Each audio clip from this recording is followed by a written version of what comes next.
Mutiny on the School Ship Bounty by John Blake. It was a lovely day as the pupils and teachers of Owen Glyn Bowen Primary set off across the bay in a creaky wooden dinghy. The sea was as still as a mill pond, and the sun shone like a great big yellow hot thing. "Is it going to rain later, Mrs. Mostyn?" asked Diana. "Not as far as I know, Diana," replied Mrs. Mostyn. "Then why have we got to wear wellies?" asked Diana. "That," replied Mrs. Mostyn, "you will find out soon enough." Mrs. Mostyn resumed her reassuring smile, a smile that Petal always found rather worrying. Mr. Woosnam leafed lazily through his copy of Ravemag, and Miss Catsnap kept a hand steady on the tiller and her eyes fixed on the SS Bounty. They were approaching fast now, close enough to see the barnacles over the ship's bottom and the rusty rivets hanging out of the hull. Miss Catsnap steered the dinghy towards a ropey old rope ladder which hung down the side of the ship. As she pulled up alongside, a flock of birds arose and fled with unearthly cries. "It's an omen," said Petal. "Nah," replied Anna. "Seagull." Ayana was determined to be first up the ladder. Spurning all offers of help, she clambered up the swaying ropes like a monkey, climbed over the guardrails, and dropped onto the deck with an almighty spluck.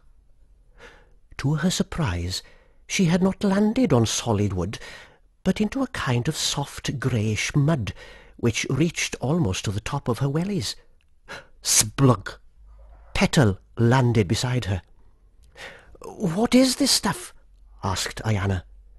She always expected Petal to know about nature, because Petal's mum and dad saved rainforests and stuff, mainly by having champagne parties on their deluxe private yacht. "I'm not totally sure," replied Petal, "but it looks like guano." "Guano?" repeated Ayana. "Isn't that a type of fruit?" "Not exactly," replied Petal. "How do you mean, not exactly?" asked Diana, who always got frustrated with Petal's roundabout way of saying things. "Well," replied Petal, "it may start as fruit, or it may start as fish. Then it goes through a gull's digestive system and comes out as guano."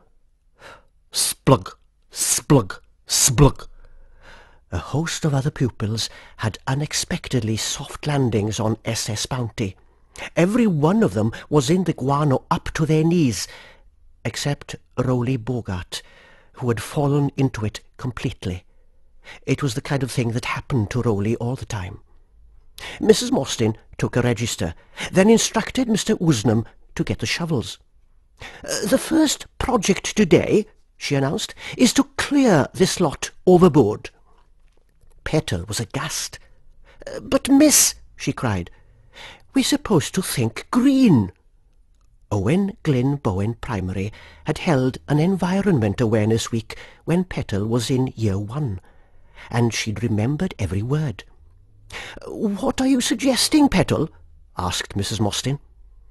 "We should put it in the sun, miss," replied Petal, "and when it's dry, cut it into squares and use it as fuel." "And where do you propose we do this?" asked Mrs. Mostyn. "The poop deck, miss," suggested Diana. Mrs. Mostyn sighed. "I am impressed by your maritime knowledge, Ayana," she said, "but this ship does not have a poop deck. And besides, we do not need fuel, because we're not going anywhere." Ayana was gutted. "Not going anywhere," she moaned. "But it's a ship." "It's a school ship," corrected Mrs. Mostyn. "Exactly," said Diana.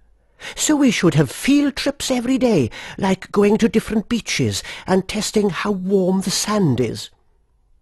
"The ship is owned by Abertwit Borough Council," replied Mrs. Mostyn. "Abertwit Borough Council intends it to remain here, not in Pagwell by Sea." "But, miss," groaned Diana. "Buts are for billy goats," replied Mrs. Mostyn. And if you lot don't get shovelling, there won't be a school at all.